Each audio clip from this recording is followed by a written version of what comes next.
महान आंचलिक कथाकार फणीश्वर नाथ रेणु का जन्म 4 मार्च 1921 को अररिया, तत्कालीन पूर्णिया जिला के फारबिसगंज अंतर्गत औराही हिंगना गांव में हुआ था।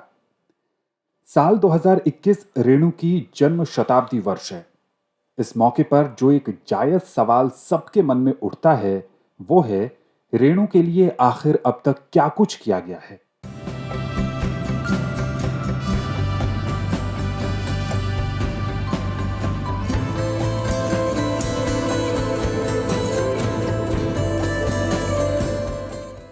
मुजफ्फरपुर से पूर्णिया को जोड़ने वाली नेशनल हाईवे से गुजरते हुए रेणु द्वार को अनदेखा करना मुश्किल है। रेणु का गांव देखने की चाहत अगर आपको इस द्वार के अंदर खींच भी लाए, तो आगे की राह उतनी आसान नहीं है। ये जर्जर सड़क आपको सिमराहा होते हुए रेणु के गांव औराही हिंगना ले जाएगी। आगे ये मार्ग गिदवास रानीगंज तक जाती है। रेणु द्वार के करीब बसे गांव सिमराहा कॉलोनी के रहने वाले जगदीश ऋषि बताते हैं, पिछले कई वर्षों से सड़क इसी हाल में है। ये हालत मतलब 5 साल से है सर। जैसे बना रोड, कमजोर रोड बना, टूटते गया। हाँ, 5 साल से इसको देख रेख करने वाला कोई नहीं है। रेणु प्रेम में अगर आप इस जर्जर सड़क को भूल भी जाएं, तो जगह जगह रास्ता पूछकर भटकने को तैयार रहिए। हालांकि रेणु की जगह उनके बेटे पूर्व विधायक वेणु के नाम पर पता पूछेंगे तो शायद मंजिल तक जल्द पहुंच जाएं। इसी रास्ते पर एक कॉलेज बन रहा है, जिसका नाम फणीश्वर नाथ रेणु इंजीनियरिंग कॉलेज रखने की घोषणा जनवरी 2020 में मुख्यमंत्री नीतीश कुमार ने की थी। नामांकन तो मुझे पता है कि फणीश्वर नाथ रेणु के नाम पर है ये, लेकिन अब तक लिखा जो नहीं गया है तो लोग प्रश्न करता है, क्योंकि गांव घर में बन रहा है तो कि नाम कहाँ से, तो नाम लगेगा जब उसका उद्घाटन होगा, उसके पहले नाम ताम लगेगा। और हम लोग देख भी लिए हैं कि नोटिफिकेशन जो हुआ है वो नाम है उसमें। आगे सिमराहा चौक है, जहां रेणु जी की एक आदमकाय प्रतिमा लगी है। फणीश्वर नाथ रेणु के घर से थोड़ी ही दूरी पर एक रेणु स्मृति भवन कई सालों से बनकर तैयार है। लाइब्रेरी में बुक शेल्फ है, लेकिन किताबें नहीं। सेमिनार हॉल है, लेकिन प्रोजेक्टर, माइक, कंप्यूटर चोरी हो चुकी है। एक कमरे में उनकी दुर्लभ तस्वीरें दीदार करने वाली आंखों के इंतजार में हैं। भवन के बाहर मुरझाए फूल सरकारी उदासीनता की गवाही दे रही हैं। नीतीश जी खुद को रेणु जी का चौथा बेटा बोलते हैं, लेकिन अभी भी उनको बहुत कुछ करना है, बहुत कुछ किए भी हैं और बहुत कुछ करना है जो अभी तक वो नहीं कर पाया है। मिसाल के तौर पे यहाँ पे उन्होंने रेणु स्मृति भवन दिया है, एक लगभग 2.25 करोड़ की लागत से। उसका साज सज्जा हुआ, उसमें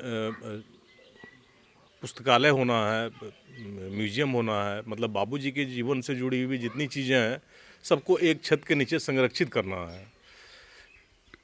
ढांचा तो मुझे दे दिया गया है, लेकिन बाकी चीज़ें अभी मुझे नहीं दिया गया है सरकार के द्वारा। तो आपके चैनल के माध्यम से सरकार में मैं ये कहना चाहूँगा कि अभी जैसे पुस्तकालय के लिए पुस्तकें चाहिए बहुत सारी, तो वो तो किसी फंड से ही मिलेगा, सरकार उपलब्ध करवाए उसको, चाहे जिला प्रशासन उपलब्ध करवाए उसको। मैं लगातार जिलाधिकारी से 4 साल से पत्राचार करता रहा हूँ, लेकिन अभी तक एक कमेटी नहीं बनी है जो उसका देख रेख करे, उसका जिम्मा संभाले। हालांकि मैंने अपने लेटर पैड पे जो फणीश्वर नाथ रेणु समाज सेवा संस्थान है उसके माध्यम से मैंने जिलाधिकारी को, दो जिलाधिकारी को, हिमांशु शर्मा थे इससे पहले, अभी प्रशांत कुमार CH हैं, इनको भी मैंने दिया है रख रखाव के लिए एक कमेटी बनाई जाए।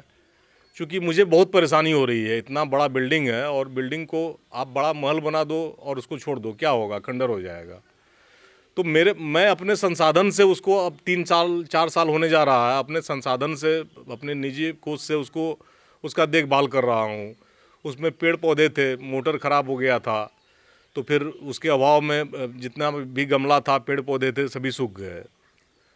तो भाई ये प्रशासनिक लोगों का काम है कि थोड़ा सा इसमें मदद करें, किस तरह से हम काम को आगे बढ़ाएं, किस तरह से उसको सजाए संवारें। मैंने DDC साहब को भी इस बीच में कहा कि आप इसके सौंदर्यीकरण के लिए कुछ कीजिए, तो ये लोग गाइडलाइन दिखाने लगते हैं। औराही हिंगना गांव के जिस फूस के घर में रेणु रहा करते थे, वहां उनकी कुछ तस्वीरें लगी हैं। घर जो है फूस का घर जिसमें वो रहा करते थे, ना सिर्फ रहा करते थे बल्कि लिखा भी करते थे उस घर में। उसको आप साहित्य साधना कह सकते हैं कि वहाँ रह के वे साहित्य साधना करते थे और लिखते थे। उस घर को उन्होंने कहा था शॉक ऑब्जर्वर, मतलब उनको जितनी भी अच्छी बुरी खबरें मिलती थी उसी घर में मिलती थी, तो इसलिए वो शॉक ऑब्जर्वर भी कहते थे उसको।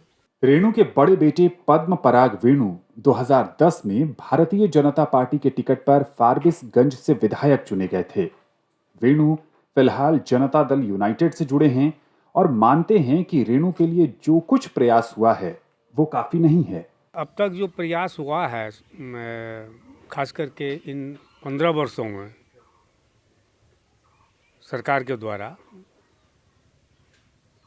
उसको हम बहुत ज़्यादा भी नहीं कहेंगे तो बहुत कम भी नहीं है। प्रयास किया जा रहा है, कर रहा है। माननीय मुख्यमंत्री नीतीश जी ने जयप्रभा हॉस्पिटल पटना में के कंकड़बाग में 1 एकड़ का एक प्लॉट में एक उद्यान बनवाए हैं। फिर रेणु जी का आदमकद प्रतिमा है।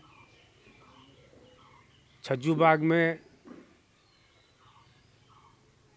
हिंदी भवन का नाम फणीश्वर नाथ हिंदी भवन रखा गया है।